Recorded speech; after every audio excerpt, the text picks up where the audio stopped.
Kata musannif, wal wujud. Wujud itu ialah apa dia takrif wujud. Sekarang ni pengarang rahimahullah nak mentakrifkan sifat wujud. Sifatun thubutiyah. Pertama, wujud ni sifat. Yang kedua, dia dijenis sifat thubutiyah. Sifat thubutiyah, sifat yang sabit. Sabit dengan maksud apa?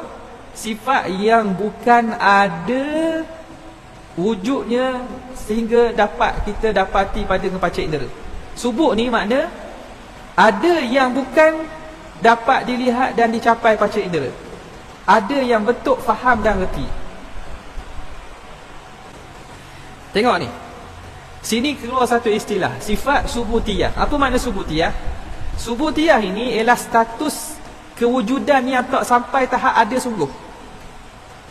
Subutiyah ni status wujudnya tidak sampai tahap yang ada sungguh. Maka sesuatu itu dipanggil subut. Kalau semata-mata subut lah, subut tu sebenarnya umum lagi. Kalau kita tengok dari segi pengklasifikasian dia, subut ni lagi umum. Sesuatu yang ada sungguh dan dapat dilihat, subut pun kita panggil, wujud pun kita panggil. Tetapi sesuatu yang tidak dapat dilihat tapi hanya kita faham, dia tidak ada pada alam wujud secara jelas, tetapi kita faham dan reti, kita panggil sifat subuti je. Ya, sifat subutiyah. Jadi setiap yang wujud itu pasti sabit, tapi bukan yang semua yang subut itu mesti wujud. Jadi alaqahnya ialah umum, khusus. Umum khusus, mutlak. Ni kita kena perlu lukis ni. Hak mengaji dah mantik, yang mengaji dah akidah sebelum ni jelas sikit. Ni mungkin sahabat-sahabat kita daripada fakulti lain. Umum khusus mutlak, makna subut tu umum.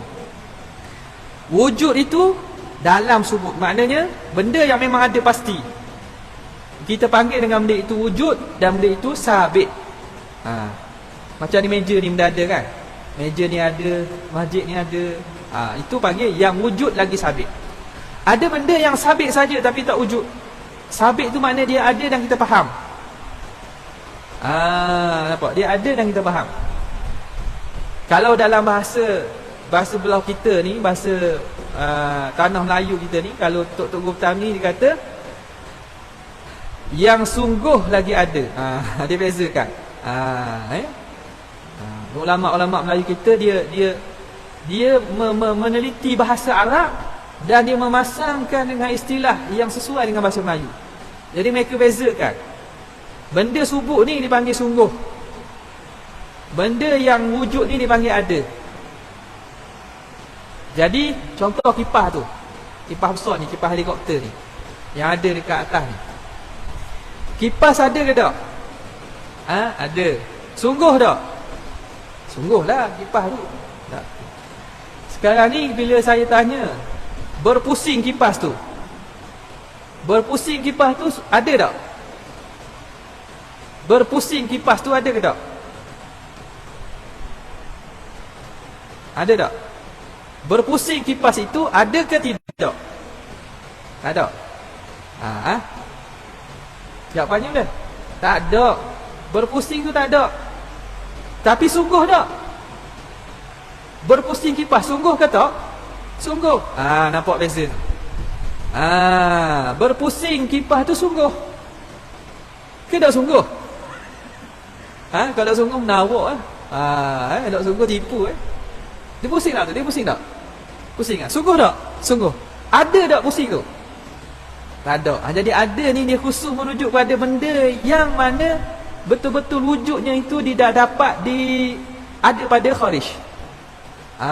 Sebab apa? Sebab yang ada tu kipas dan bilah kipas saja. Kipas dan bilah kipas itu yang ada. Maka bergerak itu dia tak ada. Dia hanya sungguh, tetapi dia tidak ada. Namanya tentang pembahagian al-asya'.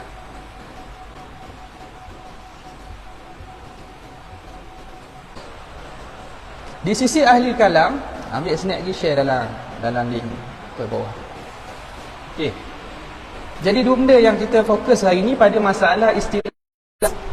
Subut tu benda yang faham dan kita reti, tapi pada realiti dan luaran ni dia bukan benda yang ada sungguh sehingga dapat kita dapat rasa ke, dapat sentuh ke, tak ada. Macam saya contohkan tadi, gerak bagi kipas. Gerak kipas tu dia tak ada, tapi dia yang sungguh. Jadi benda yang sungguh ni kita panggil subut, benda yang thabit. Thabitun fi dhihni, sabit dalam fikiran kita. Macam pen ni. Pen ini pen yang ada pen kan. Pen ini ada. Tiba-tiba saya lepak dia. Saya buang dia, lepak gitulah kan. Saya lepaskan dia, makna pen itu jatuh. Pen itu jatuh. Jadi pada kalimah atau ayat saya dua benda. Kita faham dua benda. Kita faham pen satu, kita faham jatuh. Betul tak? Pen itu jatuh. Jadi pada ayat pen itu jatuh ada dua perkara yang kita kena faham. Satu pen, yang kedua jatuh. Antara dua ni mana yang ada? Pen. Jatuh ada tak? Jatuh tak ada. Jatuh tak ada. Tapi sungguh tak jatuh? Sungguh. Nampak? Faham Jadi wujud ini dia kata sifatun subutiyatun, sifat yang jenis subuti. Kata saya tulis 4 pula. Di sisi ahli kalam, ulama membahagikan syai' itu ada 4 perkara. Pertamanya benda maujud, benda yang ada sungguh, sehingga dapat kita lihat dan dapat dicapai oleh panca indera. Yang bawah sekali ma'dum. Ma'dum memang tak ada langsung, tak ada wujud langsung lah.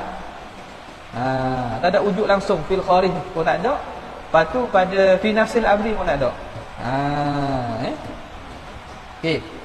Seterusnya, dia bukan maknanya apa nama ni, ma'dum tu tak boleh dikhayalkan, bukan.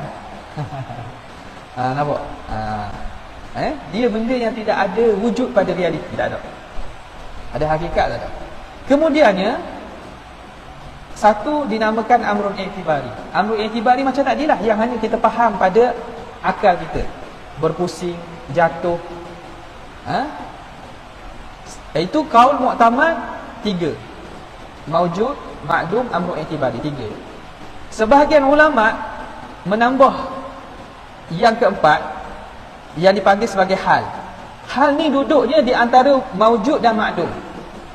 Ini pengklasifikasian, pengkategorian je. Jadi ahli kalam kita, dia mengklasifikasikan segala benda yang ada ni kepada 4 klasifikasi ataupun 3 atau qaul mu'tamad. Jadi kalau kita tak payah pening ni, ini bukan benda akidah ni. Ini benda yang perbincangan kalamiah. Tapi kita nak faham sebab kita guna istilahnya kan. Jadi kita nak faham lah. Sesak ke? Tak ada sesaknya. Awak mengkategorikan sesuatu. Awak kategorikan katok. Lagi benda. Katok lagi. Amfibia mana? Benda kita payah cari katok. Awak mengkategorikan harimau. Lagi singa. Lagi karnivor. Kita kategorikan sebagai binatang karnivor. Pengkategorian saja. Jadi tak ada isulah mana belajar benda sesat. Kita nak mengkategorikan sesuatu. Sekarang ni nak melihat kepada alam. Nak melihat kepada alam, nak mengenal alam. Bila kita kenal alam, maka kita kenal Allah Ta'ala tidak sama dengan alam. Nampak? Okey. Jadi ini ulama ahli kalam dikategorikan perkara tu tak lari daripada 3 ni lah atau qaul mu'tamad, iaitu maujud, ma'dum, amrun i'tibari. Sebahagian ulama di sisi ahli sunnah seperti Imam Al-Haramain, guru Imam Al-Ghazali, dan juga Imam Abu Bakr Al-Baqillani, mereka menambah satu sifat yang keempat, hal dia ni. Sifat hal. Jamak dia ahwal. Yang mana hal ni dia duduk tengah-tengah. Nak kata ada pun tak sampai macam ada sungguh. Nak kata tak ada pun tak ada sampai macam tak ada sungguh. Dia duduk tengah-tengah antara ada dan tiada. Nampak? Namanya hal. Ini pandangan sebahagian ulama. Jadi hak mu'tamadnya tidak ada hal lah. La hala wa annal hala muhal. Hal ni tak ada dan hal ni benda hak mustahil. Dia ada 3 je, maujud, ma'dum dan amrun i'tibari. Tapi khilaf ni masih khilaf yang muktabar lah. Macam sebahagian ulama, antaranya Imam As-Sanusi kita dalam surah ini, dia berjalan atas mengiktibarkan ahwal dan membilang sifat tu 20. Sebab itu nanti akan dibilang juga sifat ma'nawiyah. Akan dibilangkan juga sifat ma'nawiyah. Okay? Jelas?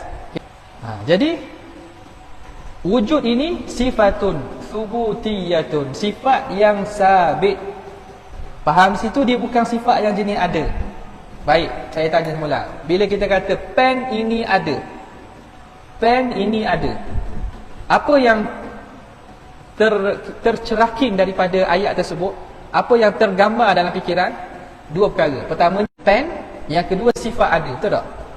Pen ini ada, maka kita mensifatkan pen dengan ada. Jadi kena faham apa makna pen, apa makna ada. Kena faham apa makna pen, apa makna ada. Penting ni. Ini kalau golongan-golongan susta'iyah, sofis ni memang orang yang tak mahir ni memang kena tipu dia orang aja. Saya bawa duit, mana duit? Ada lah duit. Duit tu ada. Duit pun tak ada. Ada. Dia kata apa yang tak ada, awak kata ada. Saya kata ada. Saya kata ada. Jadi banyak benda yang kadang kalau kita tak faham dah asas dalam pemikiran ni, kita senang ditipu oleh golongan-golongan yang akliyah seperti mereka. Sebab itu penting ni. Dia bukan benda payah pun. Benda nak faham dari segi istilah je. Okey.